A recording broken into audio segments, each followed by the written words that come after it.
Hi hello friends, welcome to our channel RK current affairs.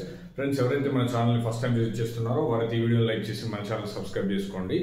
So friends, ఇంతకుముందు వీడియోలో మనం ఈఎంఆర్స్ Eklavya model residential స్కూల్కి సంబంధించి దానికి సంబంధించిన ఎలిజిబిలిటీ క్రైటీరియా కానీ ఏజ్ ఎంత ఉండాలి, దాంతోపాటు ఫీజ్ స్ట్రక్చర్ ఎలా ఉంది, అప్లికేషన్ ఫీజ్ స్ట్రక్చర్ ఎలా ఉంది అనేది మనం అయితే డిస్కస్ చేయడం జరిగింది. సో అందులో రెండు ఎగ్జామ్స్ ఉంటాయి, ఒకటి టైర్ 1 అండ్ ఒకటి టైర్ 2. టైర్ 1 అనేది ప్రిలిమినరీ ఎగ్జామ్. ఇది క్వాలిఫై అయిన వాళ్ళకి మనం టైర్ 2కి అయితే ఎలిజిబిలిటీ రావడం జరుగుతుంది.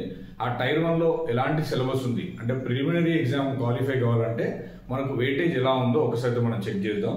సో ఇక్కడ ఒకసారి చూడండి. So part 1, part 2, part 3, part 4 and part 5 ఇలా మనకు ఒక 5 పార్ట్స్ అయితే ఇవ్వడం జరిగింది సిలబస్ లో.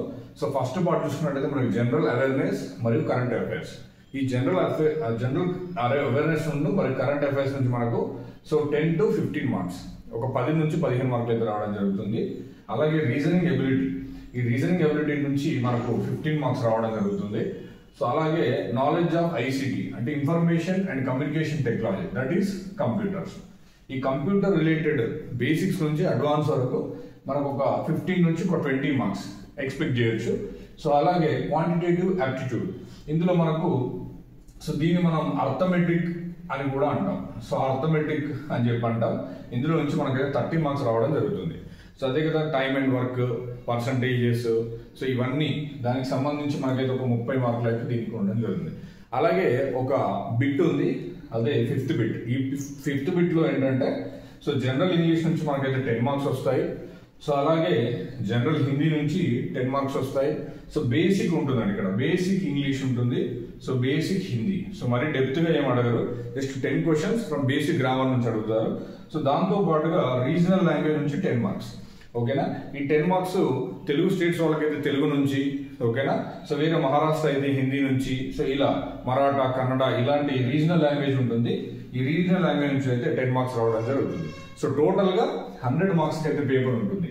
ఈ 100 మార్క్స్కి మనకి వాళ్ళైతే కట్ ఆఫ్ చేసి దానికి మళ్ళీ టైర్ 2కి అయితే ఎలిజిబుల్ చేయడం జరుగుతుంది. సో టైర్ 2కు సంబంధించి అది సగం డిస్క్రిప్టివ్ పేపర్ అండ్ సగం ఆబ్జెక్టివ్ పేపర్లో ఉంటుంది. దానికి సంబంధించిన సిలబస్ను నేనైతే నెక్స్ట్ వీడియోలో మీకు అయితే ఎక్స్ప్లెయిన్ చేస్తాను. సో ఇది ఫ్రెండ్స్ ప్రిలిమ్స్కి సంబంధించి హాస్టల్ వార్డెన్కి సంబంధించినటువంటి వీడియో. సో హాస్టల్ వార్డెన్ మాత్రం ఎందుకు తీసుకున్నామంటే ఇక్కడ ఓన్లీ డిగ్రీ క్వాలిఫికేషన్ ఉన్నటువంటి పోస్ట్ ఈఎంఆర్ఎస్ ఏదైనా ఉంది అంటే అది హాస్టల్ వార్డెన్ కాబట్టి. సో డిగ్రీ చేసిన వాళ్ళు ఆస్పిరెంట్స్ చాలా మంది ఉంటారు. సో వాళ్ళ కోసం మనం అయితే ఈఎంఆర్ఎస్ సంబంధించి ఎక్స్ప్లెయిన్ చేయడం జరుగుతుంది. సో ఇది ఫ్రెండ్స్ ఈరోజు వీడియో. సో రేపు మళ్ళీ మనం ఒక వీడియోతో మనం అయితే కలుసుకుందాం. సో అలాగే హాస్టల్ వార్డెన్ సంబంధించినటువంటి టైర్ 2 ఎగ్జామినేషన్ అయితే ఎక్స్ప్రెషన్ ఉంటుంది. సో ఎవరైతే ఈ వీడియో చివరి వరకు చూస్తారో వాళ్ళతో లైక్ చేసి మన ఛానల్ అయితే సబ్స్క్రైబ్ చేసుకోండి. Thank you so much.